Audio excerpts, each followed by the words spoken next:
بسم اللہ الرحمن الرحیم۔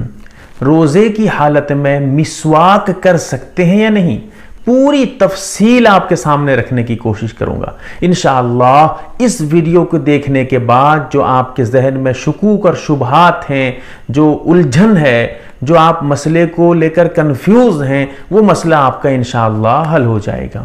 حدیث میں مسند احمد میں حدیث نمبر 15688 پر حضرت عامر بن ربیعہ رضی اللہ تعالی عنہ بیان فرماتے ہیں کہ میں نے رسول اللہ صلی اللہ علیہ وسلم کو روزہ رکھ کر مسواک کرتے ہوئے اتنی مرتبہ دیکھا ہے کہ اس کا شمار نہیں کر سکتا۔ اس سے ایک مسئلہ کلیئر ہے، روزے دار اگر مسواک کرنا چاہے تو کوئی حرج نہیں، کوئی قباحت نہیں ہے، بالکل مسواک کر سکتا ہے۔ اور مسواک کی بڑی فضیلت ہے۔ شیطان آپ کو دھوکہ دے کر، شیطان آپ کے ذہن میں عقلی باتیں داخل کر کے، وہ باتیں ابھی آگے بیان کرنے والا ہوں، بہت خطرناک دلیل ہے وہ شیطان کی طرف سے، عقلی باتیں آپ کے دماغ میں داخل کر کے آپ کو الجھا کے رمضان جیسی فضیلت والا جو مہینہ، یہ مہینہ ایسا ہے کہ جس میں فرض کا ثواب 70 فرضوں کے برابر اور نفل کا ثواب فرض کے برابر۔ مسواک سنت ہے، نفل سے اوپر درجے میں ہے، چاہے آپ نفل شمار کر لیجئے، تو مسواک اگر آپ کرتے ہیں رمضان میں تو اس کا ثواب تو فرض کے برابر ملے گا۔ تو آپ کو شیطان بہکا کر رمضان میں مسواک سے محروم کرا دیتا ہے۔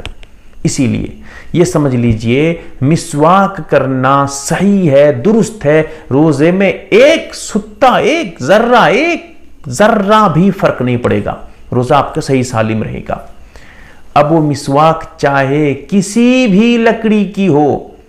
یا نیم کی لکڑی کی ہو، کھجور کی لکڑی کی ہو، یا جو ہے پلو کی لکڑی کی ہو، کسی بھی لکڑی کی مسواک ہو، وہ مسواک کسی بھی لکڑی کا ہو،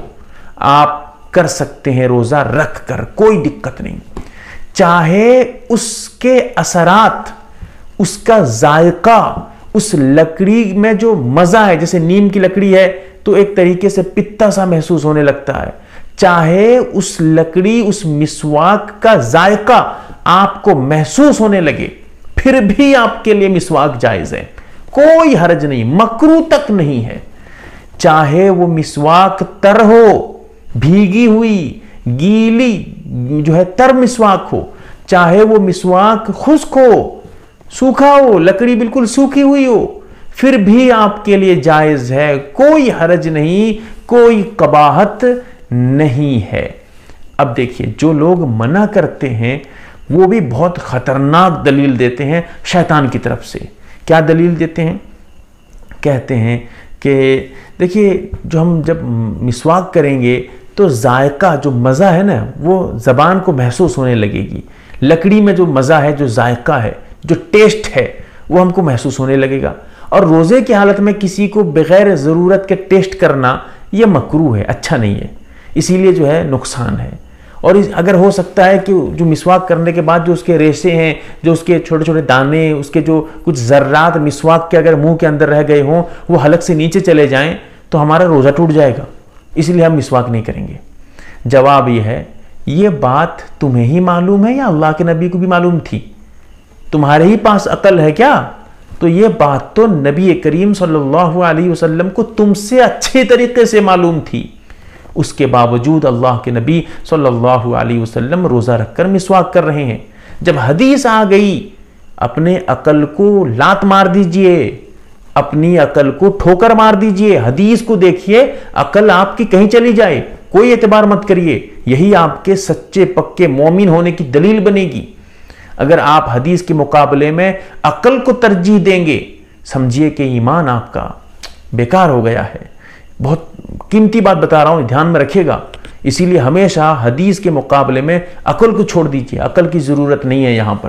بہرحال بات یہ ہو رہی تھی، علماء نے اسی وجہ سے، علماء نے کتابوں میں یہ لکھا ہے کہ مسواک کا جو ذائقہ ہے وہ محسوس ہو پھر بھی مکروہ نہیں ہے، کیونکہ یہ عقل کے اعتبار سے تو سمجھ میں آتی ہے، لیکن حدیث آ گئی، لہٰذا ہم حدیث کو دیکھیں گے، چاہے ذائقہ محسوس ہو کوئی دقت نہیں، مکروہ تک نہیں ہے۔ اسی طرح جو ذرات چھوٹے چھوٹے ریشے اگر باقی رہ گئے ہیں مسواک کی لکڑی کے، وہ اگر آپ کے حلق کے اندر چلے جاتے ہیں پھر بھی آپ کا روزہ نہیں ٹوٹے گا، روزہ آپ کا تب بھی صحیح سالم رہے گا۔ ایک اور زبردست دلیل وہ لوگ دیتے ہیں جو منع کرتے ہیں مسواک کی، کہتے ہیں کہ حدیث میں آتا ہے روزے دار کے جو منہ کی بو ہے، جو منہ میں روزہ رکھنے کی وجہ سے جو منہ سے ایک طریقے سے اسمیل آتا ہے، جو ایک طریقے سے بو آتی ہے، اس بو کو اللہ تعالیٰ بہت پسند کرتا ہے، اور مسواک اگر ہم روزہ رکھ کر لیں گے تو ایک طریقے سے اس بو کو ختم کرنا ہے، لہٰذا ہم مسواک نہیں کریں گے۔ جواب یہ ہے، سمجھ لیجئے، بو کی جو بات ہے وہ ایسی بو نہیں ہے جو آپ کے دانتوں میں کھانے پینے کی چیزیں گل سڑ جائیں، پچ جائیں، پھر اس سے جو ایک طریقے سے جو اسمیل آنے لگے، وہ بو اللہ کو پسند ہے، ایسا نہیں ہے۔ وہ بو جو آپ کے پیٹ کے بھوکے رہنے کی وجہ سے ایک طریقے سے معدے سے ایک طریقے کا ایک الگ قسم کا جو اسمیل آتا ہے، کھانے کے پچنے سڑنے سے نہیں، بھوکے رہنے کی وجہ سے، پیٹ کے، دانت سے نہیں، منہ سے نہیں، پیٹ کے اندر سے ایک طریقے کا اسمیل آتا ہے اور منہ کے ذریعہ باہر ظاہر ہوتا ہے، اس بو کو اللہ تعالیٰ پسند کرتا ہے۔ جب ہم سمجھ گئے کہ وہ بو اصل بو مراد ہے، تو پھر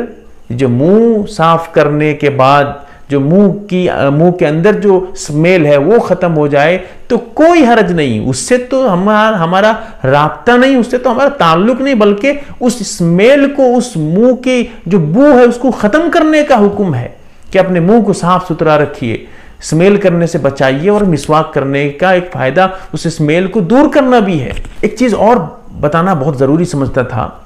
روزے دار کی جو منہ کی جو ہے اسمیل ہے، جو بو ہے، اس کو آپ بدبو بند کہیے گا کہ تیرے منہ سے بڑے خراب قسم کی بو آ رہی ہے۔ اگر ایسا کہیں گے اور روزے کے ایک طریقے سے مذاق اڑاتے ہوئے کہیں گے، ایمان چلا جائے گا آپ کا۔ اسی لیے ایسا مت کریے گا، بلکہ اس کو آپ خوشبو سمجھیے۔ حدیث میں آتا ہے کہ وہ جو بو ہے، وہ جو بو کا مطلب اسمیل، بدبو نہیں، بدبو کہیں گے تو بہت خطرناک ہے، ایمان جانے کا خطرہ پیدا ہو جائے گا۔